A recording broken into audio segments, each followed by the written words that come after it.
Morning, everybody. I would like to welcome you to the Bruegel Annual Meeting, which starts today and which starts with energy and climate. It's the first time we ever started with energy and climate.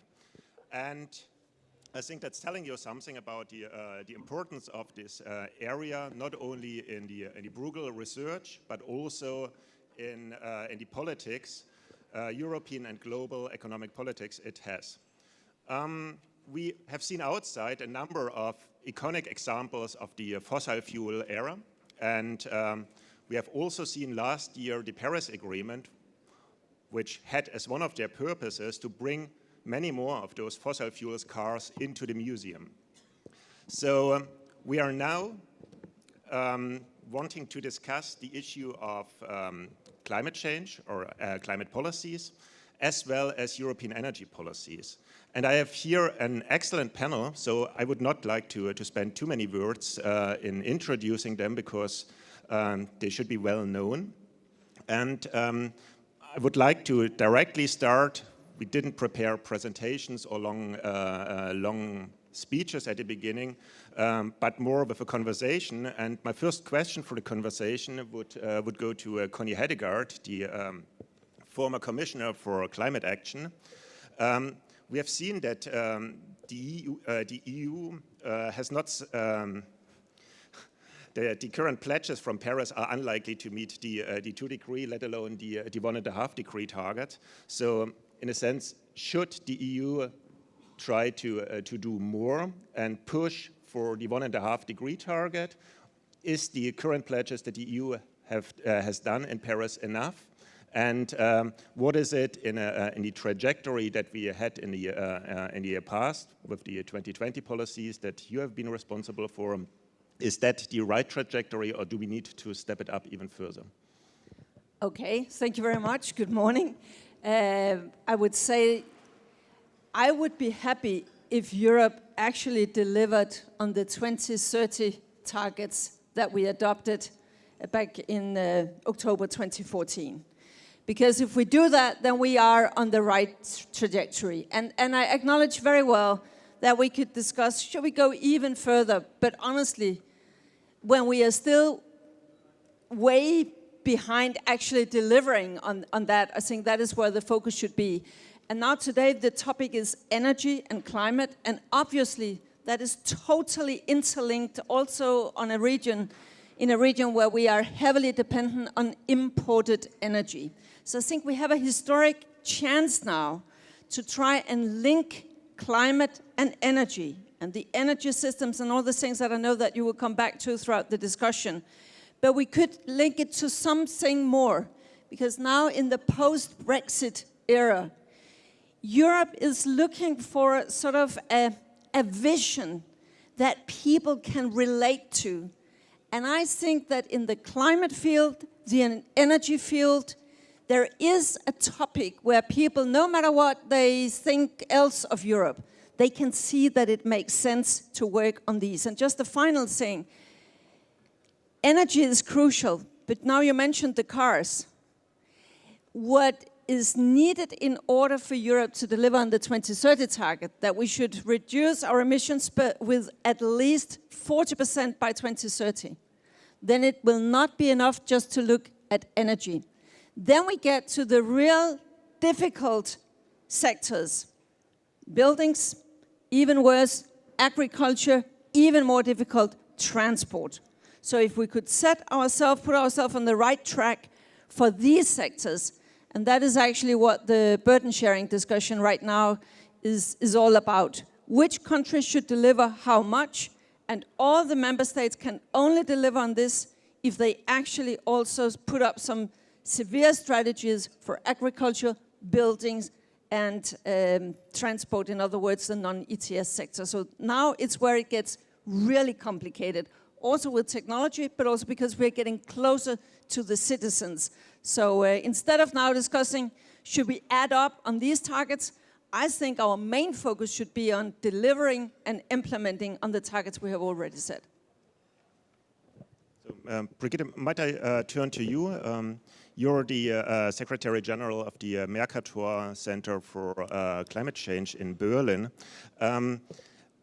Do you think that the targets that we are currently having in the EU are enough? Should the EU do more, or should the EU push others to do more?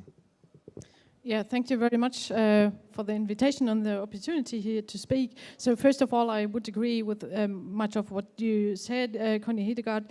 I would like to add 3 different points, or 3 more points. So first one is, if we see the Paris Agreement, and perhaps you have noticed over the weekend that the US and China, they have ratified the Paris Agreement. Europe has not. So Europe has not delivered, and why is this? Because Europe is not making progress in the effort sharing in the non-ETS sector, so there are tensions between the member states, so we have to do our homework there.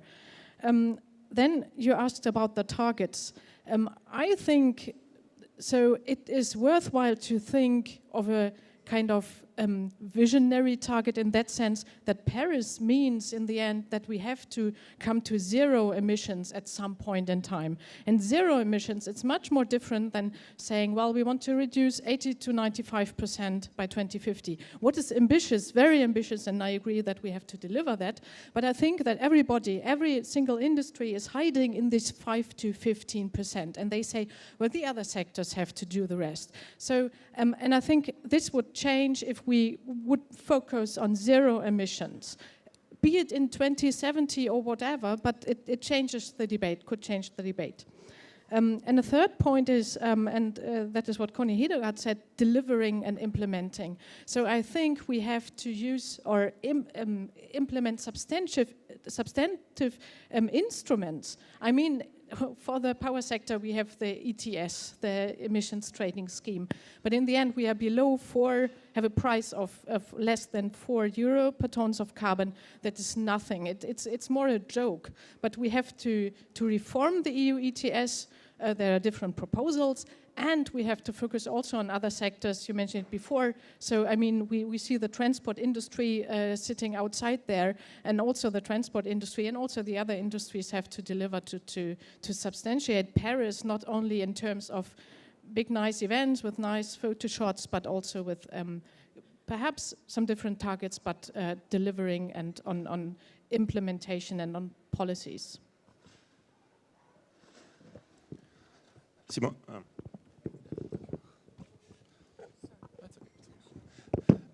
Simone, you are the Vice President of NL and President of the Italian Energy Association.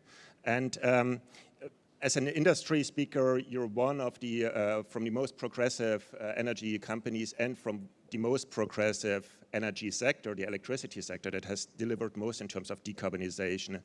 Do you need stronger targets in order to justify your investments, or are the current targets enough to make your business run? Well, that's a good question, and probably we would need more time than the first short answer, but we will touch several issues during the progressing with the conversation. Well, I think that there's a great passion for targets. That's a very European case, and it's important because when we want to present, when we want to implement an investment plan, we need a direction. And probably targets are probably one of the ways in order to provide a direction to investors, because you need in some way some kind of long-term view of what may happen in your system. And that's the reason why, for example, as a company and also as a system of companies, we had a positive evaluation of the 2030 targets because you need a target on the long term. That's what 2020 is too short. And probably if you ask me specifically, do you believe that 2030, the targets put in the 2030 package, for example, for renewable, are ambitious enough? I would say, well, it's quite business as usual. Probably we could put a more ambitious target. But I don't believe that the point of the target is really the crucial one. Because I say the direction is important, but the tools are much more important. So the problem is that we are investing all around the world as a company. We have the most ambitious renewable pipeline in the world, and the amount of investment in our investment plan which will be dedicated to Europe is a very little part of this investment plan. And I think there are two major reasons. Now, first one, which is a clear reason, it's much easier to invest in countries and economies where you need more energy in order to sustain the industrial and economic growth than to invest in a region such as Europe, where you have largely a problem of overcapacity. And then we come to the second problem, that it's how progressive is the electricity industry. I think quite a lot, but you need some specificity on that. But the second problem is that in many cases in Europe, you don't have the right instrument. So I think, for example, that the fact of having, for the first period let me say, of boom of renewable investment in Europe, after the 2020 package, basically, that Connie Hedegaard knows very well. And unfortunately, the Commission didn't succeed in the attempt to create a common framework of regulatory schemes around Europe in order to harmonize the system in Europe. This undermined the efficiency of the mechanism. We spent much more than what we could have spent in Europe. And this is one of the reasons of the reduction in investment today, is because many countries, the most, let's say, renewable enthusiast countries, basically got out of money. For my country is one example of that. The second point, and I will elaborate later eventually on that, is that energy transition is a fact. It's a fact for the sector, but it's also a fact for the energy companies. So when you ask me, as a chairman of an enterprise association, of course you have to manage a transition, because the transition is not, it's not a fight between the good and the heavy. It's not a fight between the bad people with old companies and fantastic people with new technologies. There are companies which have to manage a transition between a technology and another, as we have seen in other sectors. And this has to be done in an efficient way with reasonably consistent tools, and take into account that the transition needs time and it's in its appropriate tool to manage it. But we may elaborate a little bit better on that later. Thank you, Simone. I would like to turn to Laszlo, who is the chief economist of the International Energy Agency, and I would like to emphasize the international and ask you kind of what is Europe's efforts in global perspective? Well, Europe was the front runner of climate policy, and Europe was the front runner of renewable investment up until a couple of years ago. So it is still a front runner in some aspects. So, for example, European system operators are still regarded as the best practice in terms of integrating high shares of wind and solar into the power system. So there's a very important innovation ongoing largely by the European electricity industry in the software of the clean energy system, better forecasting of wind and solar, real-time monitoring of the electricity network, so the systematic application of big data into power system operation. Now, this is very important, and there Europe can rightly be proud of its achievements. However, in terms of the ramp up of wind and solar, the two most important low carbon technologies, Europe now has I would say a respectable bronze medal after China and the United States, but very, very far from the Olympic championship. So the notion that Europe is still a front runner, and I come to Brussels several times a year, and here in the city of Brussels, you can still go to a roundtable where people will talk about that there is a risk that Europe might start to lose its leadership in clean energy. I mean, that leadership was lost 3 years ago. So that's no longer a risk. That happened. And I also have to say that in terms of the overarching policy design of how you design policies for renewable investment, I have to say that if I had to write a top list of the most intelligent, best designed renewable investment policies, my top list would be Mexico, Brazil, South Africa, Chile probably would make it to the list as well. I'm not sure I would list any European country in the top 5 in terms of how intelligently designed the renewable investment scheme. You see some really, really eye-catching numbers, some of them from NL, of how incredibly cheap renewables can be. Now, of course, of course, part of that is the natural resources, the sunshine of the Atacama Desert or the wind of the Atlantic coast of Brazil, which are incredibly good natural resources. But it is not only the natural resources. It is only the renewable investment is still heavily policy dependent. We still see cases, United Kingdom, which is an extremely windy country, but a policy change could have a major impact on onshore wind investment in the United Kingdom, or the state of Nevada in the United States is the most sunny place in planet Earth, but a really technical regulatory change had a major impact on solar investment. So the policy design clearly matters. And I would say that this is something where Europe should really improve, because another thing that I found very interesting is that there was this very high level, very emotional debate of whether it should be 40%, 37, 43. And there was very, very little debate on how smart the pathway should be. Now, our analysis very clearly shows that the difference between the social cost of achieving a 40% or a 45% reduction in 2030 is much, much smaller than the difference of achieving 40% with a smart integrated policy design or a segmented inefficient policy design. So what really, I think the European conversation should switch into optimizing the pathway rather than one magic number.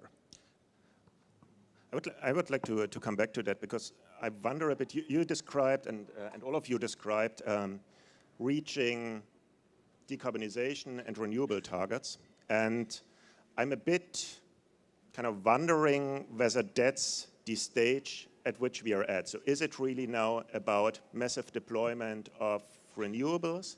We have seen that the US, for example, started a bit later in deploying renewables. Now they spend quite a lot of money in innovation and research in different technology fields. So is not the thing that Europe could do best more to invest in research, development, innovation to gain industrial leadership in new emerging low-carbon technologies, instead of replacing existing medium-carbon technologies like gas turbines by wind turbines and kind of paying double for that? I think we have to make a distinction between power generation and some other sectors of the energy system. I think in power generation, I think the current generation of wind turbines and solar panels are good enough. And of course, it is always desirable to have innovation. It's nice to have more efficient solar panels. It's nice to have better wind turbines. But the current generation of wind and solar technology is ready to go to a really, really large-scale deployment. So there, I think with wind and solar, the key issue is twofold. One, maintaining the investment momentum, because we are talking about really, really large-scale deployment. And the second is the effective integration. Now, for the effective integration, you do need innovation, but some of that innovation is not physical technologies. Again, there's a lot of talk about electricity storage, and it is desirable to have electricity storage, but all the modeling analysis shows that it is possible to integrate large quantities of wind and solar without any magic technology on electricity storage, if you do it smartly. So a lot of the innovation has to be regulatory innovation, policy innovation, system operation innovation. Now, on other sectors of the energy system, things like low-carbon heavy-duty transport or low-carbon plastics production, some low-carbon petrochemicals technology, there you do need fundamental innovation, and there you need real technology breakthroughs. Can I add to that? Because I think that several of you mentioned, you did and you also did, sort of, yeah, it was easier to go to other markets than in Europe. And obviously, in many ways, it's easier to be, say, China in this, because you have sort of to install new energy capacity, whereas in Europe we have to replace old energy capacity. It's much more complex. And that requires policy. And that requires planning. And it sounds very simple, but we are living in a time where somehow there is this, if not animosity, but skepticism. Do we really need politics here? And we have some overall targets, but we are not fast enough at implementing things in Europe. Take the Juncker plan. huge investments there sort of earmarked for infrastructure, also in the energy sector. But we need to be faster at rolling out at the big scale these kind of things. We've been talking about interconnectors, for instance, in Europe for many years. And we had this old target of 10%. It doesn't work, then we only have 2% interconnectors of energy beyond national borders. What do? We increase the interconnectors targets to 15%, which of course in itself guarantees nothing. I mean, we must be much more consistent in getting action to scale and think energy across borders. And I think that we have not lost our front-runner position yet, but I would agree that it can be lost extremely fast if Europe do not get its act together in these areas. And one way also to get this act together would also be to get the pricing right. We've been discussing that, and maybe we'll come back to that.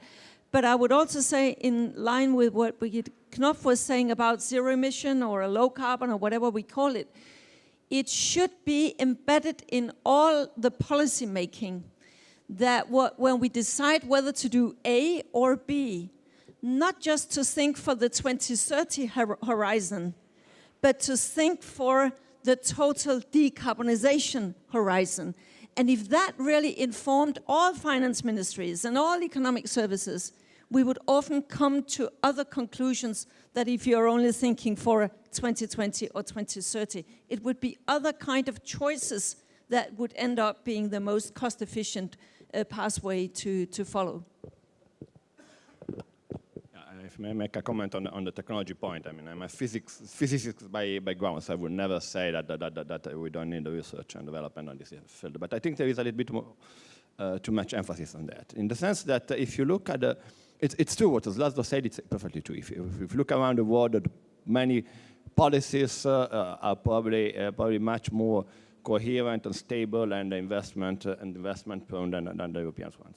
But if you look at the best example of energy, especially electricity technology in place, in action, the 95% of example will be in Europe. We overspend for that, probably, yes. But it's clear, I mean, we operate in 35, 40 countries around the world. It's clear that if you look at the renewable integration into the grid, in the grid interfunctionality, in the digitalization of distributed grid, in distributed generation, in energy efficiency, it's clear that we have by far in Europe the best and most massive presence of best examples worldwide. So what we lack, and in this case we may go back to the title of this roundtable, is something which should be intimately connected to the energy union vision. We lack the ability to take the best examples we have and to make them the background for the system. And this is, I think, in terms of policy, the real challenge for Europe, for the governments, and for the Commission. Because going back to technology, many of the technologies we need to drastically improve the quality of our energy systems are there. Of course, probably we are still waiting for the breakthrough in energy storage, for example, especially for the small-scale batteries. Sure, we will need some more investment. But I'm not really sure that the money for this kind of research should be put massively by the public universities. The largest company in the world investing a lot on that. That's the same on photovoltaic panel. That's the same in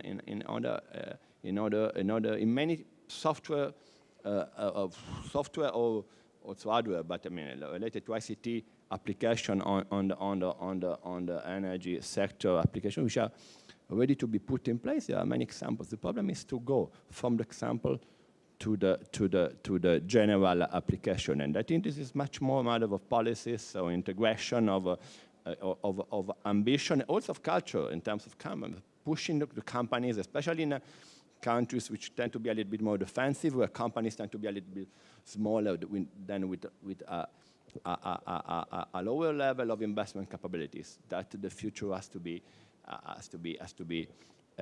reached today, because the future is there in terms of technology. There is a big gap between what may be done, what could be done, and what is the average quality of our system. So we talked a bit about electricity, and Laszlo mentioned the point that there are other sectors that need to be decarbonized, where we are much further from the frontier or from where we need to go. And we didn't talk so much about transport, even though it's very close here, and we didn't talk so much about heating and cooling. So I'm wondering a bit in terms of what is called burden sharing between the different sectors for decarbonization. Does it really makes sense to again replace existing, still not electricity infrastructure that has not reached the end of its economic lifetime, say 100 gigawatts of gas-fired power plants in Europe, by renewables, while at the same time we are still building factories that produce fossil fuel cars. We are still constructing houses that are kind of consuming too many fossil fuels. So should we not kind of shift the emphasis in the whole story from the rather technologically easy thing, which might be costly if we do it ad hoc, towards more the long-term vision in the other sectors that we also need to decarbonize by 2050? Brigitte? Yeah, so in my opinion, the sectors will be more and more interlinked in the future. And I think what we will see is in a kind of electrification of different sectors. And the first one I see is the transport sector quite clearly. But to see that, I think we need different instruments in the transport sector. I mean, we have come really to an end with regulation, not only because of the Volkswagen scandal, but also because of the kind of machinery, so of the technique. So, but if we had a price signal, for example, in the transport sector, we would see an innovation in terms of batteries, of electric vehicles, and so on. And then we have the cross-link to the electricity system. And so, in my opinion, this is important to think more the sectors more out of the box and more in the connection. Yes. I think if you take the other sectors, I'm not optimistic about bioenergy. I think if you scratch the surface, there are some really ugly questions emerging about the sustainability of biofuel production. And if you are honest about those ugly questions, then both for some parts of the transport sector and large parts of buildings and industry, our best bet is to have abundant low-carbon electricity going into those sectors. So the electric cars have a significant potential. Now they still need to improve their cost efficiency. There still need to be a big infrastructure development for recharging networks to address the range anxiety. But I'm beginning to think that storage facilities which have four wheels, named electric cars, will play a significantly bigger role in the electricity system than stationary storage capacities if they reach a critical penetration. And also for the building sector, I mean, electric heat pumps are a well understood technology. But of course, in the case of electric heat pumps, last year, something like 700,000 were deployed in Europe, and there are 140 million gas boilers. So with this speed, it would take 200 years to decarbonize the European building sector, and that's a bit slow. So there again, I don't see a major technological problem with electric heat pumps, but I see a major problem in the weakness of the building sector-related policies. May I just kind of push you a bit on that? My question was essentially about replacement of things that are still in their economic lifetime versus kind of following the investment cycle in other sectors. So it seems to me that we are in the electricity sector kind of pushing out things that have not reached the end of their economic lifetime, which is costly, while in other sectors we are still building and locking in high carbon investments for 40 years, like in the automotive industry. Well, the thing that the current situation, when you have 5 years old high efficiency combined cycle gas turbines being mothballed, while 40 years old half broken coal-fired plants happily operating and belching carbon dioxide to the air, I mean, this is clearly a policy failure. This is a highly undesirable side effect of not having an appropriate carbon price. And this is something that should be addressed. But this slight increase of European coal consumption in the years 2011 to 2013, 2014, I mean, that was the last hurrah. In the next decade, we estimate that around 70 gigawatt of coal plants will be decommissioned in Europe, almost irrespective of the strengthening of climate policy, because these are 40, 50 years old plants, a lot of them in Central Eastern Europe operating with really outdated technologies. And as you squeeze those coal plants out from the system, there, if you have a combination of expensive gas, energy security concerns, and a weak climate policy, a lot of those plants would be replaced by new coal plants. And then you lock in the problem for another several decades. It is a very interesting question and a very important question. How do you replace those old coal fleet? And this is a major opportunity, but also a major potential threat if it's not done well. No, but now it has actually been said very clearly by Laszlo, because I think it's a false assumption, as if somebody deliberately wants to squeeze out relatively new gas-fired plants as part of an overall strategy, but it's more what happens when the price signal is not working. And that is why it is such a big mistake when people are afraid of making the necessary reform of the ETS, because we need that price signal exactly in order to avoid wrong decisions and decisions that really create problems, as we have seen in Germany, for instance, for the whole energy market. So I think that really to get it right on the ETS is still key. And then I think what we should learn from that is exactly the point. To avoid lock-in, we need to have long-term planning and a long-time horizon. And that is a problem now. That was a problem with the German Energiewende. It took too long to get it up, running, and to get the infrastructure sort of answer to the political targets you had. And that is what we should be learning from in Europe. And then I think we can do a cost-efficient thing. But I think there's still too much national energy policy thinking in Europe. And that is something that we could really use the crisis over Brexit and many other things to say, now we must identify some few areas where it's visible to most citizens that there is added value in working together in Europe. And I really think what we are discussing here, that is something that politicians, decision makers, people in business, and citizens could really see as, oh, that is what Europe is all about. So I think that should be part of the new narrative that some people are trying to identify for the post-Brexit era. Absolutely, 100% in agreement with that. First, on the phase-out and the phase-out question. First, we need a long-term policy just to make clear to everybody, well, the mix will go during the next 15 years. Second, we need an ETS properly working, because that's the best possible signals to shut down plants that have to be shut down.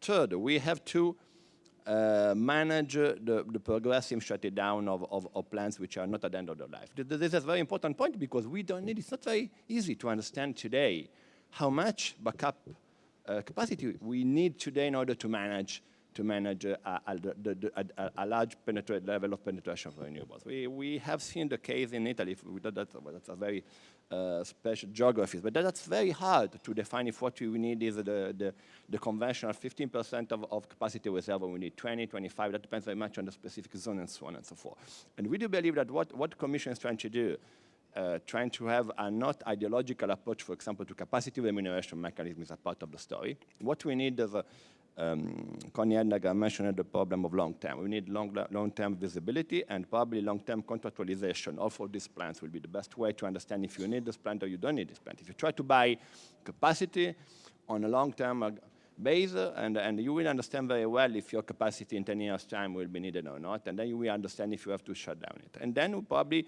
we have also to introduce some specific mechanism to for helping these plants to go out of the market. Just going back to your point for a second on mobility. 2 weeks ago, we launched in the Denmark, country that you know very well, a project which I believe is the first project of this kind.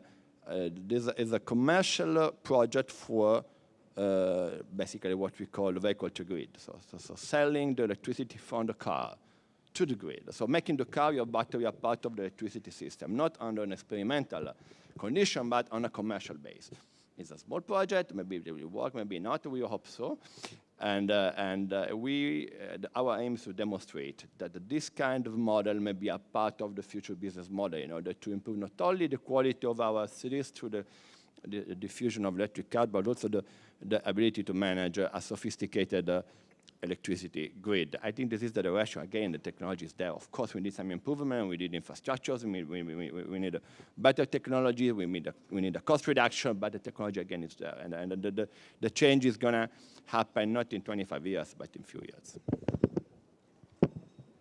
Maybe when talking about electric vehicles, I could ask around a bit what your kind of prognosis or gut feeling is about when will electric vehicles become a consistent part of electricity demand, because that might be important for your company and other electricity companies, and there might be a risk kind of that we now kill all the power plants that we might need later on.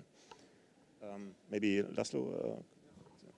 Well, the short answer is that the current power system is easily able to supply any conceivable level of electricity demand for electric cars.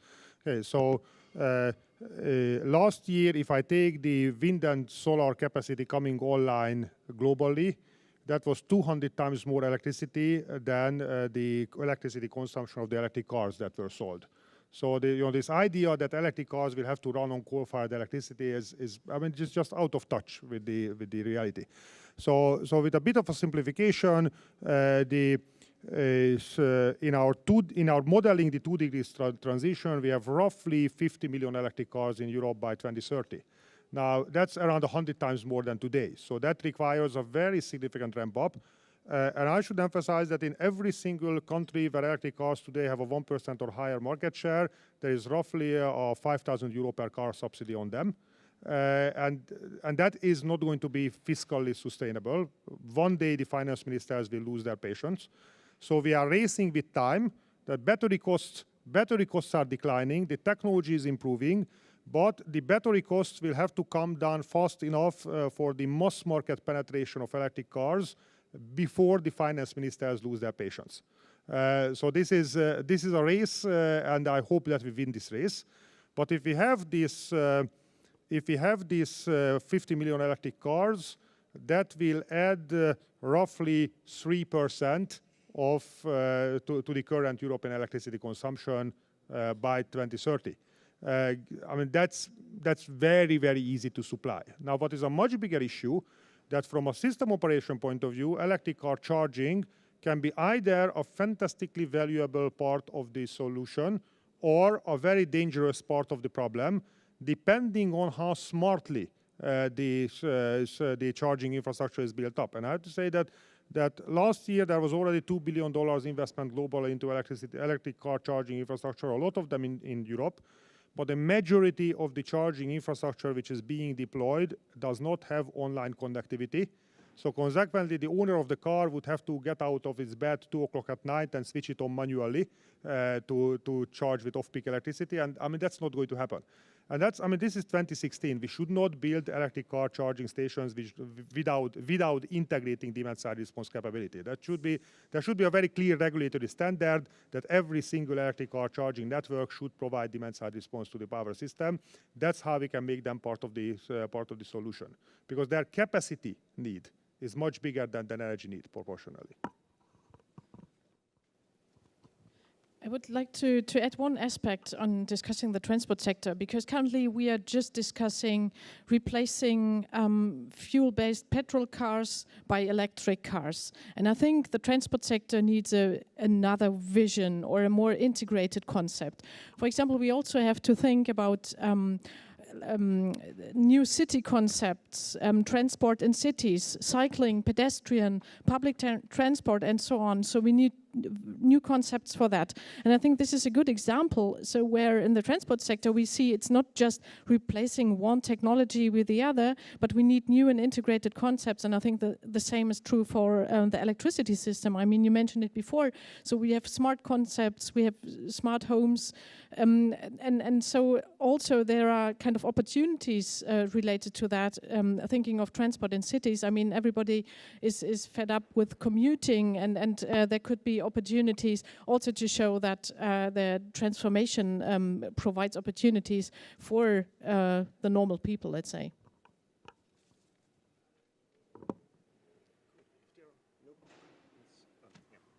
There are no comments on the panel. I would now like to open the floor to everybody. So if you have comments or questions, is there a microphone in the room?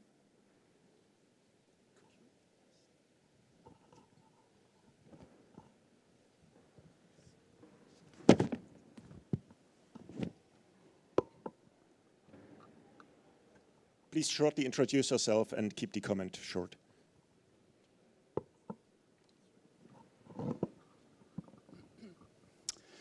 Hello.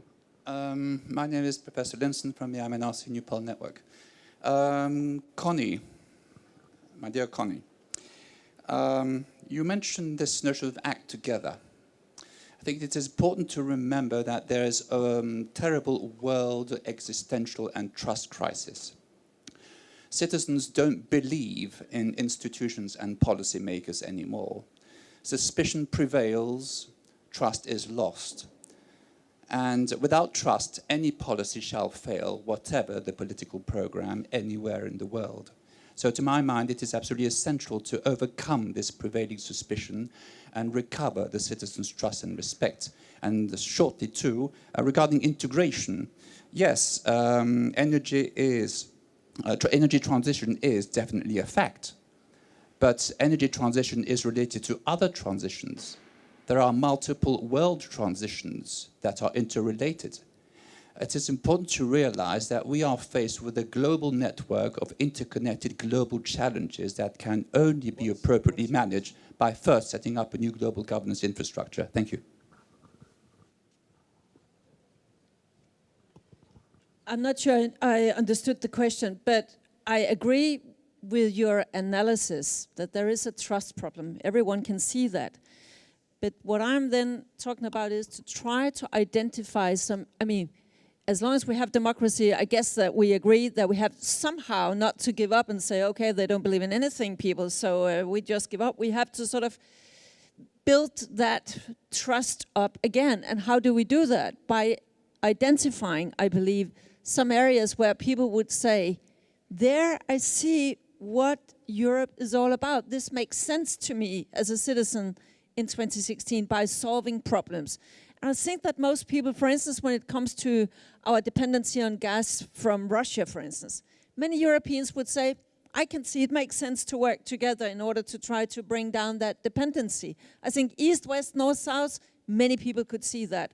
I think that this weekend, when President Obama and President Xi Jinping together announced now we are ratifying the climate pact, I think that many Europeans thought, where is Europe? Why are we not ready to do this? Well, because our decision-making process is slower. But I mean, to identify specific, tangible policy areas where at least part of our populations would say, this makes sense. It's not an easy thing, but I'm not just ready to give up and said, okay, there's mistrust out there, let's give up. I think the situation is so dangerous, and we need people to trust in institutions and some kind of political leaders in the dangerous times we are living in. So we have to identify areas where we could help rebuild again that trust. This was the, yes. Yeah.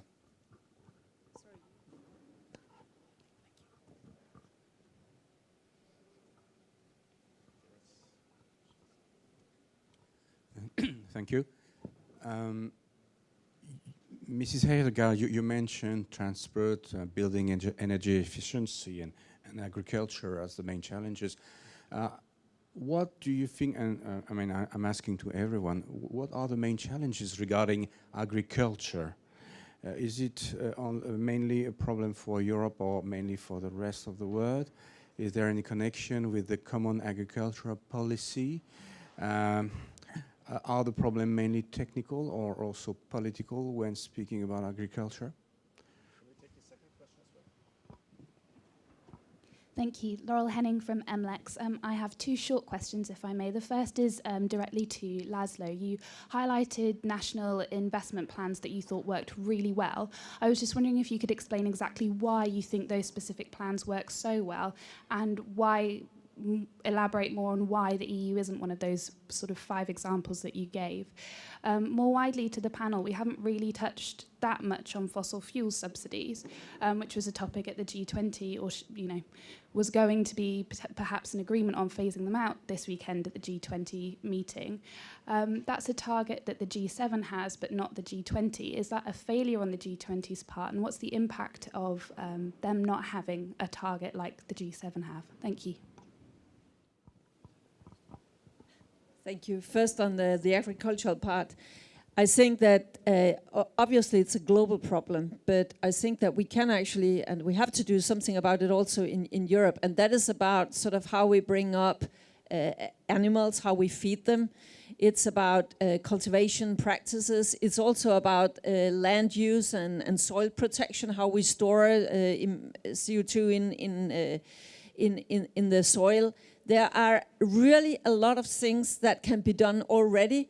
Again, to take the point from my colleague up here before, if we just took the best practices already being identified in different places and scaled them up to the whole European Union, that alone would bring the sector a very vast step towards sort of a more low carbon practice. And at the European level, through the common agricultural policy, we actually have a rather strong tool and a rather strong economic tool where we could set up some rules and practice and say, do this, do that, or you will not have sort of your subsidies from the community. So it is possible to identify this. And the whole point is, if we're going low carbon by 2050, the sooner we start in the different sectors, the more gradual we can get to where we need to be. Whereas if we do not sort of start in the different sectors now, it would be a much more disruptive pathway we have to follow at a later stage, which would be much more difficult for those involved in delivering it. Just on the fossil fuel subsidies, I cannot count how many times G20 in different declarations over the years has mentioned that we should phase out fossil fuel subsidies, and it's good that it's still there. But what we need now is to start doing it. We often discuss so much the subsidies for renewables, but I think that the IEA can confirm that it's still around 4 times as much that the world is spending on subsidizing fossil fuels that we want less of than we are subsidizing renewables. So I really think that now we have to get into the sort of very specific strategy how to phase out fossil fuel subsidies. And nobody is talking about getting rid of them tomorrow, because everybody knows that there is a huge social dimension here. But for instance, in Europe, we are still directly and indirectly in different markets subsidizing fossil fuels. So we could start doing our homework there and get a strategy for how to get rid of it over, say, a 5 or 10 years period.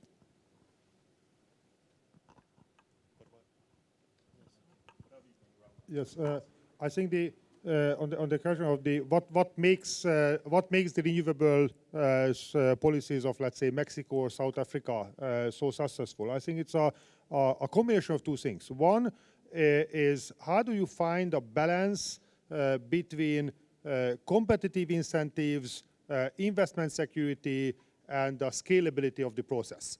It's reasonably easy to design a renewable policy which will attract a lot of investment, but very often at the price of losing competitive efficiency incentives. So what I like in the South African or the Mexican cases is that they have a very clear, well-designed system of periodic auctions.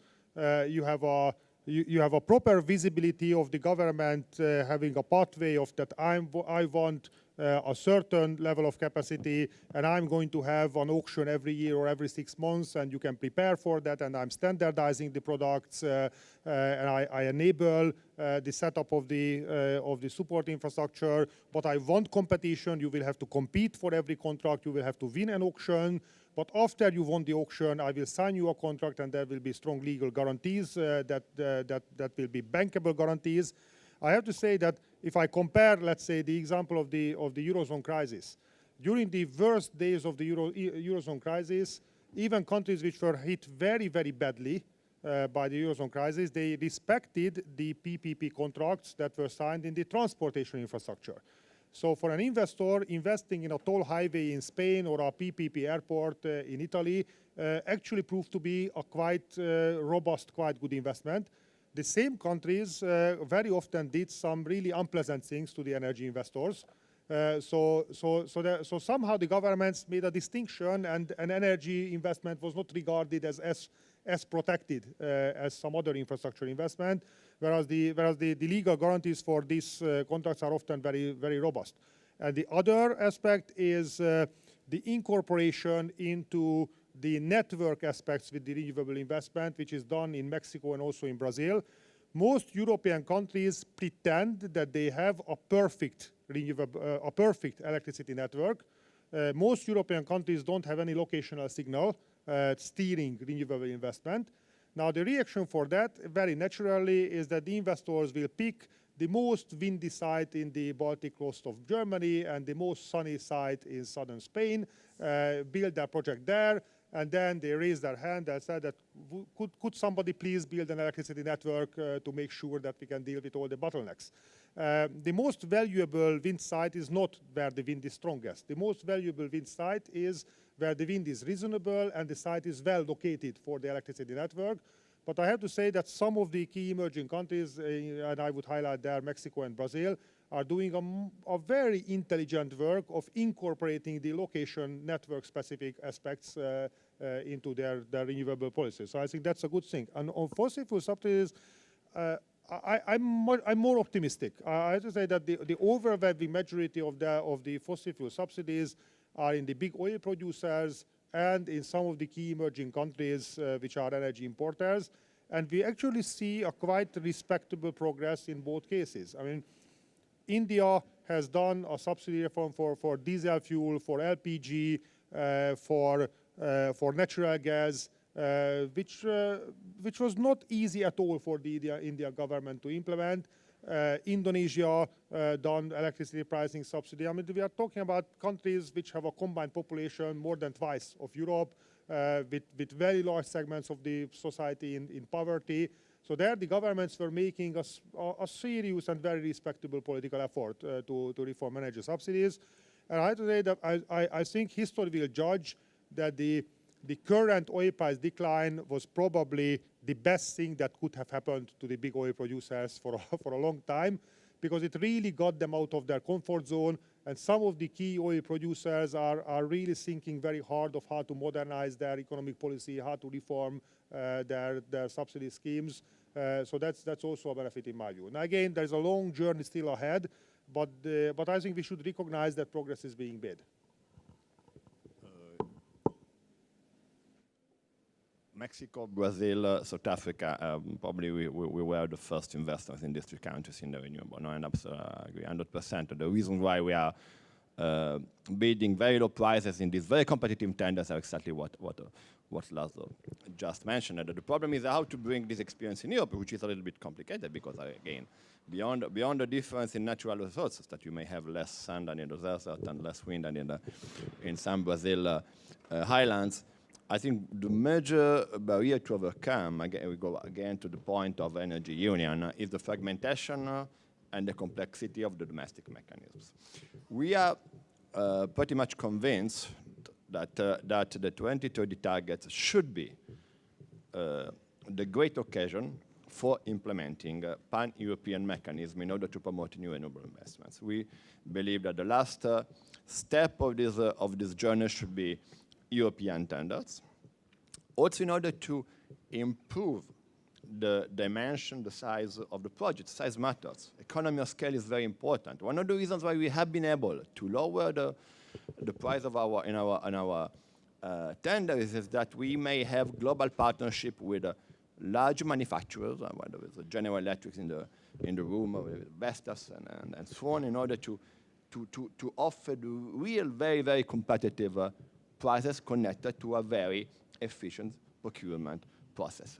So in order to do that, we need large industrial scale. I think that we have also to get rid a little bit of the ideological vision that renewables is a kind of democratization of the energy sector. There is a part of that. Of course, I'm not discussing the value of the importance of distributed generation, but this is a part of the system. If you want to really drastically cut the cost of new projects and then make it more compatible, ambitious targets, whether the economic acceptability for the continent, we need integrated, very competitive, large-scale tenders.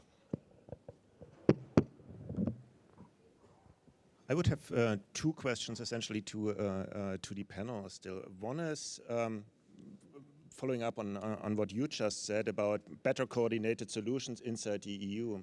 I think coming from Germany, the impression very often is more European coordination means dilution of ambition. So essentially, the German government has been trying to keep its Energiewende at home, also because it feared that if it discusses the whole thing on a European level, it will dilute the ambition and in the end create more problems. I see the same issue with, for example, international emission trading. So everybody understands that more international emission trading is an interesting and very efficient instrument from an economic perspective, but there is the risk that international trust is not there, that we don't have the institutions to work together in a meaningful way, so that will dilute ambition. So is there a trade-off between efficiency and resilience there, and how should we kind of try to find the right point there? And the second question for the end of the panel would be, what is the largest risk you are seeing for not reaching the 2-degree target? So what is the single most important risk that you would identify? We try to give an answer to your first question, which is very connected to my previous point. You're absolutely right. I mean, the trust, putting together the efforts is a matter of trust, and you need trust between governments, you need trust between the regulators, between companies, between TSOs, and so on and so forth. But there is a very good case in which we may work on that. That's, the 2030 package brings to what in the Brussels slang is defined the what-if problem. So we have an European target for renewable, but it's not very clear which will be the tools to achieve this target if the countries are not doing the homeworks. So I believe that there are two possible solutions. There are no other solutions. Now, solution number one is working with a stick being going back to the previous model of domestic targets. Then, negotiation, I get this target, you get this target. So, which is providing the typical carpet market in Brussels style. A second possibility is to work with a carrot. I don't want to be too cynical, but I think that money may be a very good way to overcome the lack of trust. I mean, if you provide incentives, incentive became a bad word because they were improperly used, but you utilize them in a proper way, that's maybe a positive word. If you provide incentives to countries, that incentive means maybe also European money. For example, European money coming from the ETS after the ETS finally will be reformed. And you give money, European money, to projects which are carried out after tenders promoted by a certain number of countries over national and make a regional tender. That would be a very good example, a very good incentive for countries to put together efforts. And I don't believe that we are ready as a continent to have a common pot of money in order to promote the wind in Denmark with the Greek money and vice versa. But I do believe that we could start from regional good example, putting together maybe 2 or 3 countries which are more ready than others. And this will become, I think, a very effective engine because, of course, you will have better projects, lower costs, larger scale, more efficiency. And let's not forget that it's true that we we made a big effort in order to promote renewable in Europe, and probably we didn't. We lost a little bit the part of the leadership in many areas, for example, in manufacturing. But this is not true in terms of European leadership on energy players operating in renewable. In Mexico, in South Africa, in Brazil, companies winning the tenders are largely European companies. So we have the ground to follow this track. To your first question, or claim that more European policies coordination means dilution. Take regulation of cars. Who was it who tried to dilute European legislation? It was very much Germany. For good reasons, it's not a mystery, but it's just, my point is, yes, sometimes it looks as if you get dilution if you do something at the European level, but the alternative is not necessarily that you have very, very strong national regulation. The alternative is a patchwork of regulations, but also where there would be some free riders, and the pressure would not be as strong towards industry in order to sort of get the push that we need to them.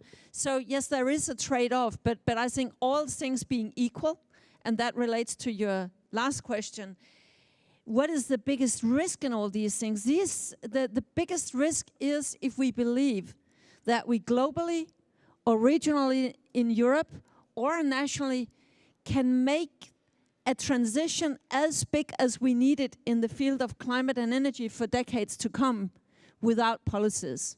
If we think we can leave it only to the market, I think we hear it also for those who are acting in the market, we need also the policy signals. So the biggest danger, as I see it, that is short-termism. Short-termism in decision-making at many different levels. That is the biggest challenge and the biggest risk here, because if we do sort of get stuck with that, we risk too many good investments and we risk lock-in. And that is why we need to understand that what we must do is to find the right balance between the markets and make the market dynamics work and the policies that is needed in order to send the long-term signals. Okay, I will continue. So I would like to come back to the Paris Agreement, because the Paris Agreement, some people also, or in the end, it's a mixture of bottom-up and top-down elements. So some elements are really on the global level, and it had also has also bottom-up elements with the national action plans. So I think also in Europe we need more flexibility, and so perhaps we cannot expect that we all go together. I would agree with what you said before. So probably we need some regional groups. We need also some bilateral agreements, and this is not always against Europe, but we need this in addition. We need different test phases, for example. I mean, Germany, for example, is in bilateral talks with Denmark or with Poland on renewable supporting schemes, and I think this is not undermining the European idea, but is an addition, and I think we need this in the same way as the Paris Agreement has both kind of elements of top-down and bottom-up. In that sense, I think the biggest risk for the Paris Agreement or for the 2 degrees target is probably not technology. I think we can mainly use most of the technological questions, but it's more on effort sharing. And currently, this is my biggest fear. I do not see much progress within Europe on effort sharing. And so worldwide, it's also a very tricky question. So my plea would be to think in a new way about effort sharing transfers between richer and poorer countries. Perhaps we are in a kind of cul-de-sac at the moment within Europe.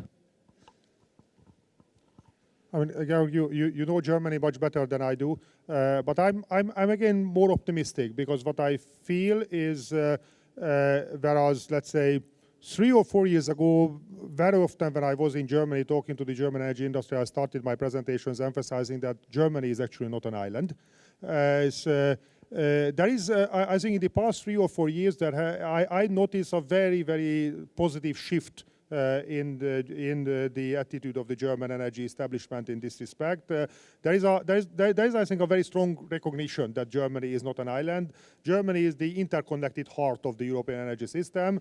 Renewable production in Germany, wind and solar production, fluctuates between around 1 and almost 40 gigawatts, depending on weather patterns, with a 70 gigawatt peak demand. And the interconnection flow fluctuates on the German border, on the borders of Germany, between -10 and +10. And I think there is an increasing recognition in the German energy industry that without this interconnection flow, without the interconnections providing flexibility from other countries, from Austrian hydropower, from pump storage hydro in the French mountains, and so on, even managing the current German wind and solar capacity would be incredibly difficult. So Germany in the past 2 or 3 years has played a very positive and very proactive role in all the regional coordination mechanisms to integrate system operation, to coordinate the infrastructure developments, to harmonize electricity market and balancing frameworks. Now, there is a very, very large synergy potential from the different weather patterns and the different demand patterns. France has a lot of electric heating, Germany doesn't. That leads to very different demand patterns, and it leads to a potentially much more efficient system if you properly integrate. One obstacle, in my view, is that the full synergy, if you work towards achieving this full synergy potential, eventually it will be impossible to maintain electricity security at the nation-state level. Because the way you achieve this synergy potential is that you rely on capacities, you rely on flexibilities in other countries. And currently, I feel that most European governments have a very, very strong political desire to maintain maintain the ability to ensure electricity security, even if the border is completely closed. And that will lead to a very expensive duplication. So there we need a political breakthrough. I think for the biggest risk of decarbonization for achieving the 2 degrees target is a mission accomplished mentality. That, I mean, even with the current policy package, renewables are growing in Europe, carbon dioxide emissions are declining in Europe, the same in the United States. The renewables are also strongly growing in China. I believe that soon Chinese carbon dioxide emissions will also start to decline. There are many things on the agenda of a prime minister. You know, the Islamic State, terrorism, refugees, unemployment, and so on. So when you have a situation when you go to the prime minister and you tell him that we need to increase renewables and we need to cut carbon dioxide emissions, and he asks you that, so what we are doing? Well, renewables are increasing, carbon dioxide emissions are declining. Good, problem solved. What about the refugees? And of course, the speed of the transition really matters. I mean, if you want to stabilize the temperature, you have to eliminate carbon dioxide emissions, and how much carbon you emit during this transition will determine at what level you stabilize the temperature. So I see a clear risk of moving towards a low carbon system, but moving so slowly that we end up stabilizing at a significantly higher level than 2 degrees. I see that as a credible risk.